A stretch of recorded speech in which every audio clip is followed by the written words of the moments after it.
Salut, c'est Yann, j'espère que tu vas bien. Alors aujourd'hui, je voudrais t'expliquer comment obtenir de bons témoignages clients, des témoignages clients incroyables qui vont donner envie à tes prospects de travailler avec toi. Ça va t'être utile si tu es indépendant et que tu vends tes services à des entreprises, que ça soit en tant que freelance, coach, consultant, formateur, peu importe. Juste avant de rentrer dans les détails, je t'invite à mettre un gros pouce à cette vidéo et à t'abonner à la chaîne si c'est pas déjà fait.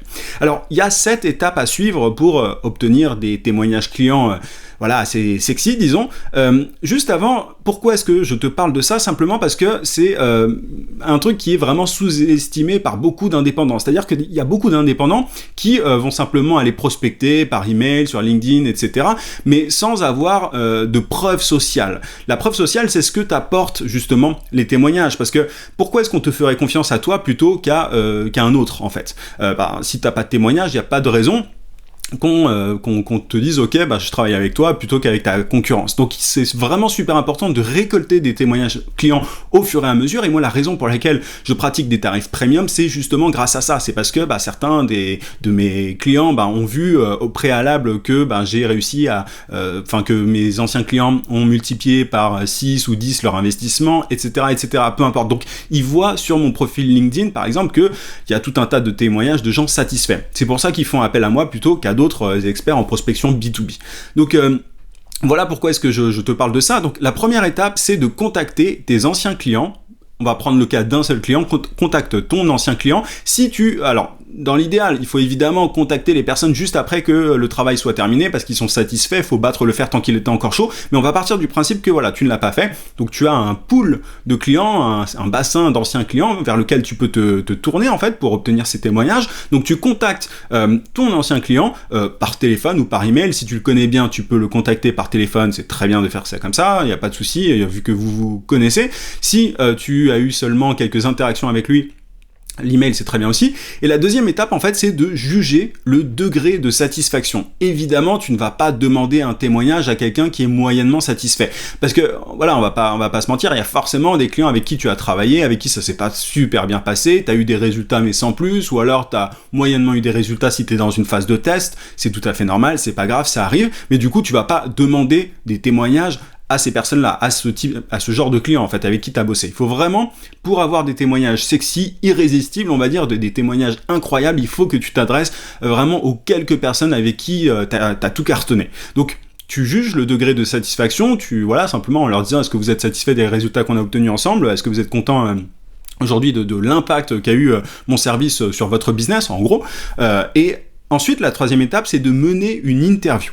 Alors, il y a beaucoup d'indépendants qui disent à leurs clients, pour obtenir des témoignages, ils leur disent « Est-ce que vous pouvez m'écrire un témoignage? Est-ce que vous pouvez m'envoyer par email un témoignage? Ça serait vraiment super, ou une vidéo, peu importe. » Ça, c'est bien, tu vois, c'est ce qui se fait de façon assez classique, mais il faut vraiment partir du principe que tes clients, ils n'ont pas le temps. Moi, ça m'est déjà arrivé par le passé de dire à un client « Est-ce que tu peux m'écrire un témoignage, que je le mets sur mon profil LinkedIn et mon site internet, et je n'ai jamais eu de nouvelles. » Mais c'est pas parce que le client n'est pas content du travail ou qu'il s'en fiche de nous ou quoi, c'est simplement parce qu'il est occupé et aujourd'hui, tu vois, même si la relation elle est de confiance et tout, même s'il y a une relation solide avec ton client, il peut zapper, il y a plein de choses qui se passent dans la vie de tous les jours, donc c'est pas un problème, faut pas le prendre personnellement. Mais du coup, moi, ce que je conseille de faire, c'est de mener une mini interview par téléphone ou via Skype, peu importe, ou même à l'écrit s'il le faut, mais le mieux c'est de le faire en visio ou au téléphone, parce que comme ça, ton prospect, ton ancien client, il a pas d'effort particulier à faire.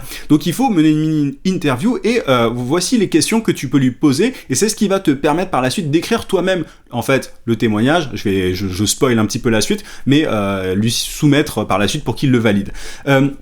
Quelle était sa situation avant de bénéficier de ton service? Ça, c'est la question à poser. C'est un peu l'histoire du avant-après. Dans quelle situation est-ce que vous étiez avant qu'on travaille ensemble? En gros, ça c'est une question qu'il faut vraiment poser. Ensuite, qu'est-ce qui l'a poussé à faire appel à toi? Qu'est-ce qui a poussé ton ancien client à faire appel à tes services? Et quelle a été son expérience? Comment est-ce que ça s'est déroulé? Comment est-ce que ça s'est passé? Est-ce qu'il peut rentrer un petit peu dans les détails? Toi, évidemment, tu le sais. Quand tu poses ces questions-là, tu sais comment ça s'est passé. Mais il faut que ça sorte de la bouche de ton ancien client ou de ton client actuel, si c'est quelqu'un avec qui tu continues de travailler. Voilà. Donc, qu'est-ce qui l'a poussé à faire appel à toi. Ensuite, si vous connaissiez d'autres personnes dans la même situation, recommanderiez-vous mes services, que leur diriez-vous? Ça, c'est une question qu'il faut poser aussi, et c'est ce qui va te permettre simplement, en fait, t'es en train d'écrire le témoignage concrètement en faisant ça. En gros, tu lui dis, qu'est-ce que vous diriez à d'autres personnes qui seraient dans cette même situation que vous auparavant, quels sont les mots que vous utiliseriez. Donc là, il va te le dire, et tu vas parfois, dans certains cas, pouvoir carrément copier-coller, entre guillemets, ce que la personne dit. Quel résultat avez-vous obtenu grâce à mes services? Le mieux, c'est de dire, est-ce que vous avez des chiffres à me partager? Si la personne dit, par exemple, on a augmenté de 50% le chiffre d'affaires, t'imagines bien que ça fait tes affaires à toi aussi. Parce que, tu vois, si tu mets un témoignage comme ça sur ton profil LinkedIn ou sur ton site ou quoi, peu importe, c'est extrêmement sexy, ça donne forcément très envie au prospect de travailler avec toi. Donc, est-ce que ton prospect a des chiffres à partager avec toi? Ça peut être des pourcentages, ça peut être, tu vois, alors il n'y a pas tous les clients qui vont vouloir partager avec toi des chiffres en euros, etc. C'est un peu compliqué. Mais les pourcentages, c'est très bien, ça fait largement le boulot. Et essaye d'insister un petit peu dans certains cas parce que ça vaut vraiment la peine. Quand tu as des témoignages avec des chiffres précis, c'est génial. Donc, est-ce que la personne en face a des chiffres à partager avec toi? Qu'avez-vous préféré dans notre collaboration? C'est une question que tu peux poser aussi. En gros, qu'est-ce que vous avez préféré? Il peut très bien dire, c'était ultra fluide, tout s'est fait très rapidement. Tu vois, en fait, tu le laisses parler. C'est pas que tu insinues des choses, mais en posant ces questions-là, ça implique des réponses assez intéressantes pour toi, pour le témoignage. Et ensuite, qu'est-ce que je pourrais améliorer à l'avenir? Alors là, c'est plus un feedback personnel, c'est pas pour écrire le témoignage, ça n'a rien à voir, c'est juste pour toi, pour savoir qu'est-ce que tu peux améliorer, parce qu'il faut autant profiter en fait de cet échange avec ton ancien client pour savoir ce que tu peux faire de mieux à l'avenir. Ensuite, la 4e étape, elle est toute simple, c'est d'écrire le témoignage. 2 à 3 phrases suffisent, tu vois, 2 à 5, je dirais, entre 3 et 5, allez, disons. Phrases suffisent, si ce sont des phrases longues, 3, c'est très bien. Et ça n'a pas forcément à être que positif, tu vois. Les témoignages qui sonnent bidon, forcément, ça va pas, tu vas pas générer de la confiance auprès de tes prospects comme ça.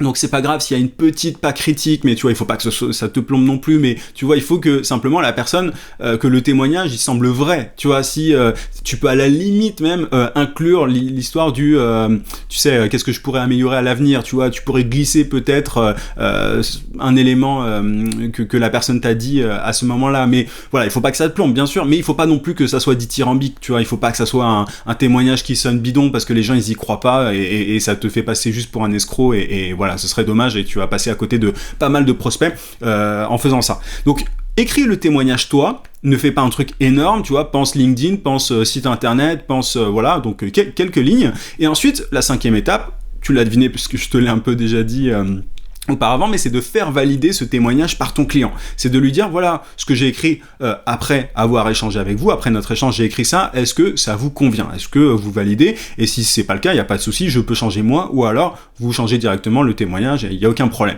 Alors après, voilà, tu as forcément en général, les clients, ils te laissent le truc tel quel, ce qui est très bien. Après, il y en a toujours qui veulent modifier 2-3 trucs. Bon, peu importe. Mais tant que ça va dans ton sens, forcément, garde-le. Ensuite, 6e étape, demande une photo, parce que tu vas le mettre éventuellement sur ton site internet, ce témoignage, donc t'as intérêt à avoir une photo de la personne, parce que moi on m'a déjà dit un truc, c'est assez drôle, t'as beau mettre le prénom et le nom de la personne, si tu ne mets pas la photo, les gens ils vont te dire ouais mais ça pourrait être un témoignage bidon, etc. Enfin c'est assez marrant, notamment quand c'est sur LinkedIn, parce que quand c'est sur LinkedIn ce sont de vrais témoignages pour le coup, ce sont des personnes qui ont directement écrit sur ton profil, donc ça peut pas être bidon, sauf si le profil LinkedIn est bidon, mais il y a peu de gens qui vont s'amuser à créer de faux profils pour créer de faux témoignages, bref. Mais du coup, la photo apporte une preuve en plus, en fait, si tu veux, que c'est pas bidon. Les gens, ils sont de plus en plus sceptiques aujourd'hui, donc t'as intérêt à te backuper, entre guillemets, un maximum. Donc, demande une photo au client, pas une photo de soirée, pas une photo où il tire la gueule ou quoi, juste une photo professionnelle comme on pourrait en avoir sur LinkedIn.